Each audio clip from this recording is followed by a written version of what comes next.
नमस्ते मेरे शांतचित्त साधकों। सनातन धर्म 108 की इस पावन, अनंत और दिव्य यात्रा के 9वें दिन में आपका आत्मीय अभिनंदन है। अब तक हमने बाहरी जगत के कठोर अनुशासन, शरीर की शुद्धि, वाणी के सम्मोहन और रिश्तों की मर्यादा को विस्तार से समझा, लेकिन आज हम उस परम राज्य में प्रवेश करेंगे जो आपके भीतर स्थित है। वो है आपका अपना मन। आज के इस अत्यंत विशेष, विस्तृत और महामंथन सत्र में हम उस शाश्वत शांति की खोज करेंगे जिसे संसार का समस्त वैभव और धन मिलकर भी नहीं खरीद सकता। आज आप जानेंगे कि शांति कहीं बाहर से आने वाली कोई वस्तु नहीं है, बल्कि यह आपके अस्तित्व की ही एक स्वाभाविक अवस्था है जिसे हमने विचारों के शोर में कहीं खो दिया है। अपनी रीढ़ की हड्डी को सीधा करें, अपनी आंखें कोमलता से बंद करें और अपनी संपूर्ण चेतना को अपने हृदय के केंद्र में ले आएं। भगवान श्री कृष्ण ने कुरुक्षेत्र की रणभूमि में अर्जुन से कहा था, चंचलम ही मनः कृष्ण प्रमाथि बलवदृढ़म, अर्थात यह मन वायु की तरह चंचल है, जिद्दी है और अत्यंत बलवान है। हम अक्सर बाहरी परिस्थितियों, लोगों और घटनाओं को अपनी अशांति का कारण मानते हैं, लेकिन परम सत्य यह है कि अशांति केवल हमारे अपने विचारों के टकराव और अतृप्त इच्छाओं से पैदा होती है। हमारा मन या तो बीते हुए कल के पश्चाताप और यादों के बोझ में जी रहा है, या फिर आने वाले अनिश्चित कल की व्यर्थ चिंता में भटक रहा है। आज जो वर्तमान क्षण एकमात्र सत्य है, उसे हम पूरी तरह भूल चुके हैं। मानसिक शांति का अर्थ मस्तिष्क का विचार शून्य होना नहीं है, बल्कि स्वयं और विचारों के बीच एक सूक्ष्म दूरी बनाना है। जब आप अपने विचारों की लहरों के साथ बहना बंद कर देते हैं और उन्हें केवल एक तटस्थ साक्षी की तरह देखना शुरू करते हैं, तभी वास्तविक शांति का जन्म होता है। संसार हमें क्षणिक सुख प्रदान करता है, लेकिन सनातन धर्म हमें शाश्वत आनंद की राह दिखाता है। सुख और आनंद में एक बहुत गहरा भेद है।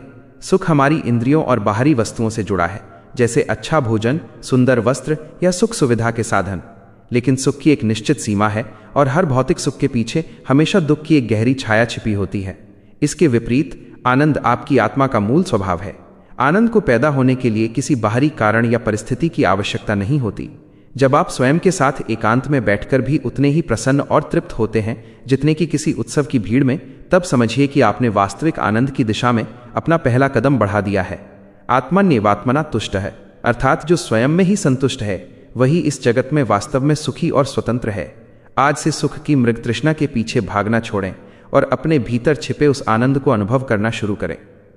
आपके मन की अमूल्य शांति को लूटने वाले 3 सबसे बड़े आंतरिक शत्रु हैं, काम, क्रोध और लोभ। भगवान ने इन्हें नरक के 3 द्वार कहा है। जब हमारी कोई सांसारिक इच्छा पूरी नहीं होती तो मन में क्रोध की ज्वाला धधकती है, और यदि इच्छा पूरी हो जाए तो लोभ की भूख और अधिक बढ़ जाती है। इस अंतहीन चक्र का कोई समापन नहीं है। सनातन मार्ग हमें संतोष का महामंत्र सिखाता है। संतोष का अर्थ कर्म का त्याग करना नहीं है, बल्कि इसका अर्थ है कि जो प्राप्त है उसे पर्याप्त मानकर वर्तमान क्षण का पूरे आनंद के साथ उपभोग करना। जब आप दूसरों से अपनी तुलना करना बंद कर देते हैं तो आपके मन का आधा भारी बोझ उसी क्षण उतर जाता है। आपकी शांति केवल आपके अपने संकल्पों के हाथ में है। इसे किसी दूसरे व्यक्ति की प्रतिक्रिया या व्यवहार का गुलाम कभी न बनने दें।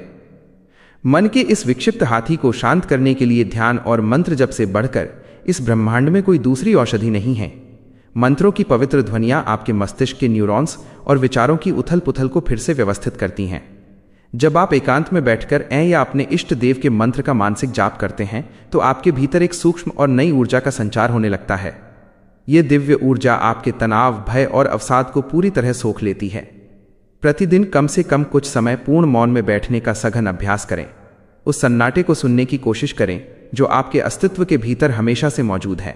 जैसे गहरे समुद्र की सतह पर तूफानी लहरें होती हैं, लेकिन उसकी अतल गहराइयों में परम सन्नाटा होता है, वैसे ही आप भी अपने मन की गहराइयों में उतरें जहां केवल शांति ही शांति है। मानसिक शांति प्राप्त करने के लिए प्रकृति के साथ तादाद में बिठाना अनिवार्य है। सनातन धर्म में नदियों, विशाल पहाड़ों और मौन पेड़ों को पूजनीय माना गया है, क्योंकि वे हमें स्थिरता और धैर्य सिखाते हैं। कभी कभी नंगे पैर घास पर चलें, उगते हुए स्वर्ण सूर्य को साक्षी भाव से देखें या केवल बहते हुए शीतल जल की आवाज़ को सुनें। सादगी भरा जीवन मन के अनावश्यक तनाव को न्यूनतम कर देता है। जितनी कम अनावश्यक वस्तुएं और जितनी कम जटिल इच्छाएं होंगी, आपका मन उतना ही हल्का और प्रसन्न रहेगा। अपनी संपूर्ण जीवन शैली को सनातनी सादगी में ढालने का प्रयास करें। अपरिग्रह यानी अनावश्यक संग्रह न करने की वृत्ति आपको मानसिक और आध्यात्मिक रूप से पूर्णतः मुक्त कर देगी। इस अत्यंत गहरे और विस्तृत मंथन के अंत में मैं आपसे यही आग्रह करूंगा कि आप अपनी शांति की चाबी कभी किसी दूसरे व्यक्ति के हाथ में न दें। कोई आपका अपमान करे या आपकी झूठी प्रशंसा, दोनों ही स्थितियों में आप अपने स्थिर केंद्र पर अडिग बने रहें। शांति कोई उपलब्धि नहीं है, बल्कि ये एक निरंतर अभ्यास है जिसे हर सांस के साथ जीना पड़ता है। आज से ये महासंकल्प लें कि आप दिन भर की आपाधापी के बीच कम से कम कुछ समय पूर्ण मौन में रहेंगे और केवल अपनी आती जाती सांसों के प्रवाह को महसूस करेंगे। स्वयं के भीतर मुड़ें, अपनी आत्मा के मौन को पहचानें और उस आनंद को खोजें जो कभी नष्ट नहीं होता। कल हम 10वें भाग में मिलेंगे और चर्चा करेंगे सफलता और सार्थकता के सनातन सूत्रों पर। अगर आज के इस सत्र ने आपके अशांत मन को थोड़ा भी शांत और स्थिर किया है, तो इस शांति के संदेश को उन सभी लोगों के साथ साझा करें जो आज तनाव, चिंता और अंधकार में डूबे हैं। कमेंट में ओम शांति या नमो नारायण लिखकर अपनी आंतरिक शांति का परिचय दें। अपने भीतर के प्रकाश को जगाएं, आनंद के सागर में उतरें। आपका मंगल हो, आपका कल्याण हो। धन्यवाद।